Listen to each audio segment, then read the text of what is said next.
saudara-saudara kekasih di dalam Kristus Yesus Tuhan dimanapun berada. Apa kabar? Saya percaya setiap kita anak-anak Tuhan yang bersungguh-sungguh mencari Tuhan, Tuhan akan melimpahkan kekuatannya bagi setiap kita untuk kita hidup berkemenangan di dalam janji-janji Tuhan. Firman Tuhan berkata, tetapi orang-orang yang menanti-nantikan Tuhan akan mendapatkan kekuatan baru, berlari dan tidak akan pernah lelah, berjalan dan tidak akan pernah lesu. Sebelum kita memulai perenungan firman dan masuk lebih dalam lagi, mari kita berdoa. Bapa di dalam surga, di dalam nama Tuhan Yesus Kristus, terima kasih Tuhan untuk kesempatan yang Tuhan berikan pada saat ini Tuhan. Kami membuka hati kami sepenuhnya untuk Engkau berfirman Tuhan. Kami membuka hidup kami sepenuhnya untuk Roh Kudus-Mu bekerja, mengambil alih hidup kami, dan membuat kami menjadi indah bagi kemuliaan nama Tuhan. Sembunyikan hamba di belakang salib-Mu Tuhan. Oleh darah Yesus Kristus, Engkaulah yang berbicara dan berkata-kata. Oleh darah Yesus Kristus yang menyucikan setiap kami yang mendengarkan saat ini. Sehingga di dalam nama-Mu Tuhan Yesus, nama Tuhan dipermuliakan. Kami percaya firman Tuhan bekerja yang memberikan kelepasan bagi setiap yang terikat, menyembuhkan bagi yang sakit, memberikan kekuatan bagi yang lemah, dan memerdekakan bagi setiap yang tertawan. Maka berfirmanlah Engkau Tuhan, bekerjalah Engkau Tuhan, sebab Engkau sungguh dahsyat dalam kehidupan kami. Hanya dalam nama Yesus Kristus kami berdoa dan bersyukur. Haleluya. Amin. Haleluya. Season kita kali ini adalah melanjutkan dari season sebelumnya, itu kegagalan yang diubah menjadi kemuliaan di dalam Tuhan. Kegagalan yang diubah menjadi kemuliaan di dalam Tuhan. Siapa yang tidak kenal dengan Bapak Abraham yang disebut sebagai Bapak orang percaya atau Bapak orang beriman? Firman Tuhan katakan bahwa dari keturunan Abrahamlah akan menjadi bangsa yang besar. Keturunannya akan menjadi sangat besar seperti bintang di langit dan pasir di laut. Kejadian 15 ayat 6 mengatakan Allah berfirman kepada Abraham. Dan di ayat 6 dikatakan, lalu percayalah Abraham kepada Tuhan, maka Tuhan memperhitungkan hal itu kepadanya sebagai kebenaran. Dikatakan bahwa Abraham percaya kepada Tuhan saat Allah berfirman bahwa keturunannya akan menjadi bangsa yang besar. Tapi kejadian 16 diceritakan bagaimana Sarah memberikan hambanya yaitu Hagar kepada Abraham untuk menggenapi apa yang Tuhan janjikan. Sesungguhnya bukanlah dari Hagarlah, tetapi yang Tuhan katakan dalam firman-Nya adalah yang dari keturunan Abraham dan Sarah yang akan menjadi bangsa pilihan Tuhan. Firman Tuhan katakan di dalam Bilangan 2:3 ayat 19, Allah bukanlah manusia sehingga ia berdusta, bukan anak manusia sehingga ia menyesal. Masakan ia berfirman dan tidak melakukannya, atau berbicara dan tidak menepatinya? Saat ini, apapun yang menjadi tantangan dan pergumulan setiap kita yang mendengarkan firman Tuhan saat ini, apapun kegagalanmu, apapun kesalahanmu, apapun yang menjadi kebodohan yang pernah dilakukan, Tuhan sanggup mengubah itu semua menjadi kemuliaan bagi nama Tuhan. Tuhan sanggup mengubah itu menjadi sesuatu yang membawa keharuman bagi nama Tuhan. Saat ini firman Tuhan berbicara bagi kita, setiap kita semua. Siapa yang tidak kenal dengan Daud, seorang yang disebutkan di dalam Alkitab, orang yang berkenan di hati Tuhan, orang yang sangat mengasihi Tuhan, sehingga kitab Mazmur sebagian besar ditulis oleh Raja Daud. Di tengah kebesaran dan kedahsyatannya sebagai seorang raja, dikatakan dia adalah raja yang hebat. Tetapi mungkin di tengah keluarganya dia mungkin menjadi seorang ayah yang gagal dan menjadi teladan bagi anak-anak keturunannya. Alkitab menceritakan bagaimana Absalom membenci Daud dan membunuh Amnon saudaranya. Oleh karena Amnon memperkosa adik kesayangan dari Absalom yaitu Tamar. Pada saat Tamar diperkosa oleh Amnon, Raja Daud tidak melakukan apa-apa. Dan hal tersebut mengakibatkan Absalom luka, sakit hati kepada ayahnya. Kemudian di satu kesempatan Absalom membunuh Amnon, dan hal tersebut pun Raja Daud diam dan tidak melakukan suatu tindakan untuk meminta pertanggungjawaban kepada anaknya atas apa yang dia lakukan. Sehingga hal tersebut berdampak yang membuat akhirnya ke depannya Absalom melakukan suatu kudeta yang mempermalukan ayahnya, di mana dia memperkosa para gundik-gundik ayahnya Raja Daud. Hari ini firman Tuhan berbicara kepada kita. Jika ada kepahitan atau sakit hati dalam kehidupan setiap anak-anak Tuhan, mari kita lakukan pemberesan di hadapan Tuhan. Jika ada suatu kecewa, luka, mari kita segera melakukan pemberesan dan datang kepada Tuhan. Karena apabila celah itu tidak kita bereskan dan serahkan kepada Tuhan, itu menjadi suatu tempat pijakan bagi musuh untuk membuka celah-celah berikutnya dan membawa sesuatu hal yang tidak baik, bahkan akan membuat suatu dampak yang lebih besar, suatu luka yang akan lebih besar jika hal tersebut tidak diselesaikan dan dibawa kepada Tuhan. Alkitab mencatat bahwa Daud menjadi raja yang hebat. Diceritakan Daud adalah seorang raja yang hebat. Tetapi tahukah bahwa Alkitab juga menceritakan bahwa Daud jatuh dalam dosa perzinahan. Saat dia mengambil Batsyeba, istri seorang Raja Uria, untuk menjadi istrinya. Dan secara tidak langsung, Daud juga merancangkan kematian Raja Uria dengan membuat Raja Uria berada di depan di medan pertempuran. Sesungguhnya, Daud bukan hanya melakukan dosa perzinahan karena dia mengambil istri dari orang lain, tapi dia juga melakukan pembunuhan kepada Raja Uria. Tetapi Daud dikatakan kembali adalah seorang yang berkenan di hadapan Tuhan, sehingga pada saat seorang nabi menegur Daud atas apa yang diperbuatnya, Daud mengaku dosa dan menyesal dan datang kepada Tuhan dengan sungguh-sungguh.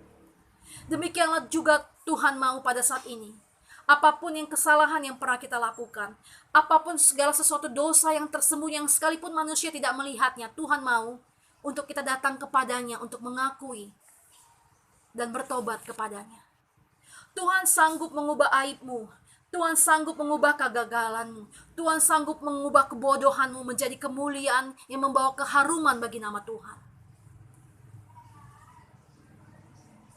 Apakah pergumulan kita saat ini keluarga untuk dimenangkan bagi Tuhan? Pasangan untuk dimenangkan dan dikembali kepada Tuhan?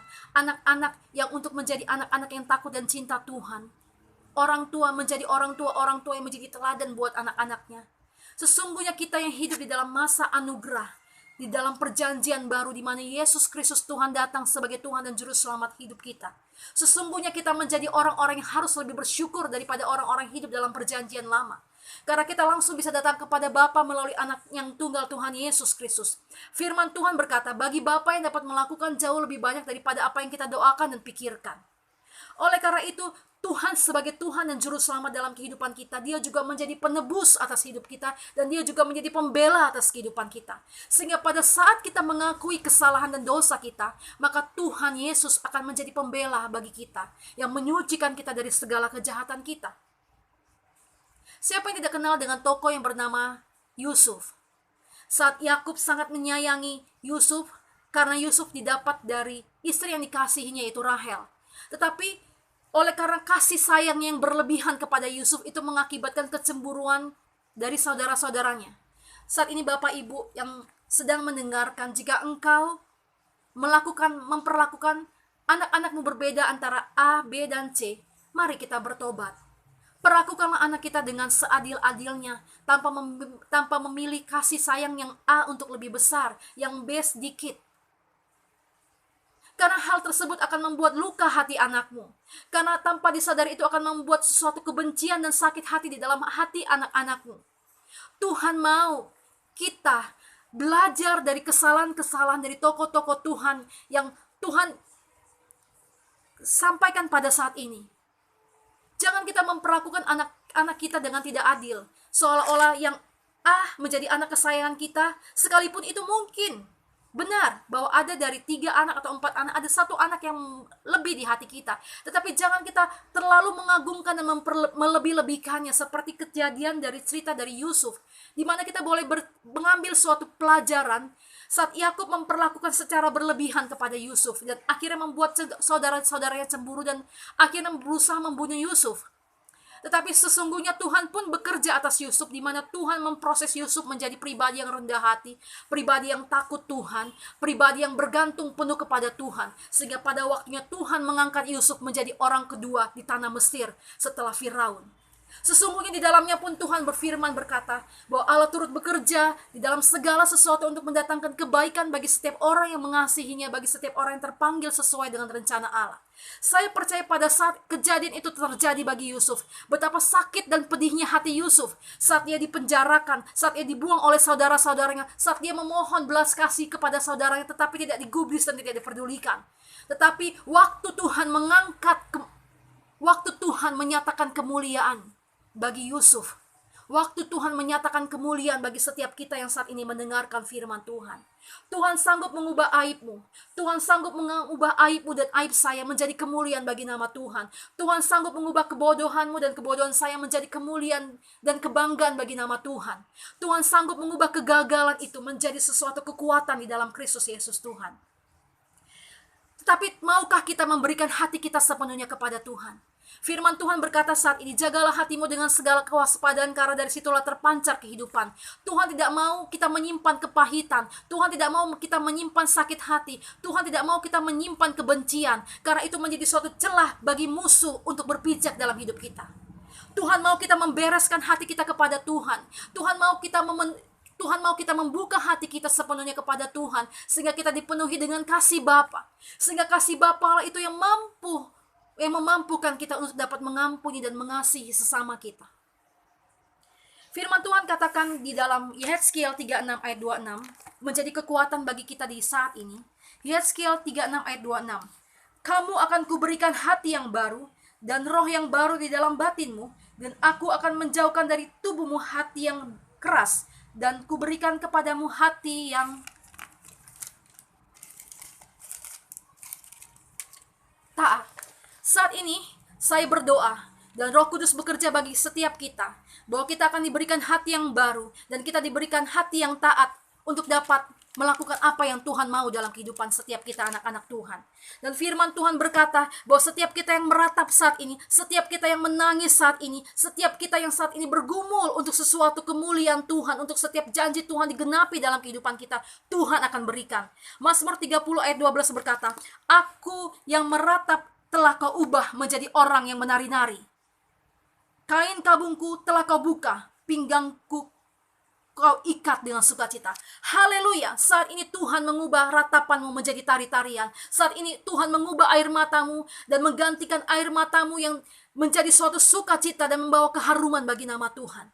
Tidak ada yang sia-sia segala sesuatu yang kita bawa kepada Tuhan. Tidak ada yang segala yang sia-sia saat kita membawa kepada Tuhan. Firman Tuhan katakan, hati yang hancur tidak engkau pandang hina. Sehancur apapun hatimu saat ini, sehancur apapun keberadaanmu saat ini, Tuhan sanggup mengubahkannya menjadi kemuliaan dalam Tuhan. Yang penting engkau datang kepada Tuhan. Yang penting engkau menyerahkan dirimu kepada Tuhan dan meminta untuk Roh Kudus bekerja penuh atas kehidupanmu. Haleluya. Sekali lagi firman Tuhan berbicara kepada kita malam hari ini. Tuhan mau untuk kita mengasihi sesama kita. Tuhan mau kita menjaga hati kita dengan segala kewaspadaan karena dari situlah terpancar kehidupan. Jangan menyimpan kepahitan, jangan menyimpan kebencian, jangan menyimpan sakit hati. Karena kalau engkau menyimpan sakit hati dan kebencian, itu akan menjadi suatu celah yang membuka sesuatu yang lebih besar lagi, yang akan membawa kepada suatu dosa dan permasalahan yang berikutnya. Tetapi jika engkau datang kepada Tuhan dan memohon kasih karunia Tuhan, oleh darah Yesus yang menyucikan, menguduskan kita, oleh kasih Bapa yang memenuhi kehidupan kita, maka kita dimampukan untuk kegagalan itu diubah oleh Tuhan menjadi kemuliaan yang membawa keharuman bagi nama Tuhan. Saat ini apapun yang menjadi permasalahanmu, apapun yang menjadi pergumulanmu, apapun yang menjadi aibmu, aib keluarga kah, aib kehidupan di masa lalu, Tuhan sanggup mengubahnya menjadi kemuliaan bagi nama Tuhan. Tuhan sanggup mengubah segala ratapanmu dan menggantikannya menjadi tari-tarian dan sukacita bagi kemuliaan nama Tuhan. Oleh karena itu mari kita berdoa. Bapa di dalam surga, di dalam nama Tuhan Yesus Kristus, terima kasih Tuhan buat saat ini Engkau berbicara bagi kami Tuhan. Apapun yang menjadi pergumulan kami pada saat ini Tuhan, apapun yang menjadi problem kami pada saat ini Tuhan, apapun yang menjadi tangisan kami saat hari ini Tuhan, saat ini pada saat anak-anak-Mu mendengarkan, hamba percaya dalam nama Yesus kuasa Roh Kudus-Mu bekerja menjamah setiap kami Tuhan. Setiap luka itu Tuhan sembuhkan, setiap kepahitan itu Tuhan basuh dengan darah Yesus Kristus. Dan mari Tuhan, kami yang hidup di dalam zaman anugerah, oleh karya salib Tuhan, oleh penebusan darah anak-Mu yang tunggal Tuhan Yesus, kami boleh hidup berkemenangan Tuhan. Mari Tuhan, Engkau menyembuhkan setiap hati-hati yang luka. Engkau menyembuhkan setiap hati-hati yang perih. Engkau dapat mengubah segala aib menjadi kemuliaan bagi nama Tuhan. Segala kebodohan menjadi kebanggaan bagi nama-Mu Tuhan. Segala kegagalan menjadi kemuliaan bagi nama-Mu Tuhan. Berkati setiap anak-anak-Mu yang saat ini mendengarkan, yang bergumul Tuhan, yang berbeban berat Tuhan. Mari Engkau memberikan kelepasan dan kelegaan. Saat ini, katakan dalam mulut-Mu untuk setiap orang-orang yang Engkau benci. Sebut nama mereka satu persatu. Dan lepaskan berkat bagi mereka. Sebutkan nama mereka. Katakan nama mereka dan sebutkan saat ini saat engkau mendengarkan firman Tuhan. Jangan lagi menunggu-nunggu.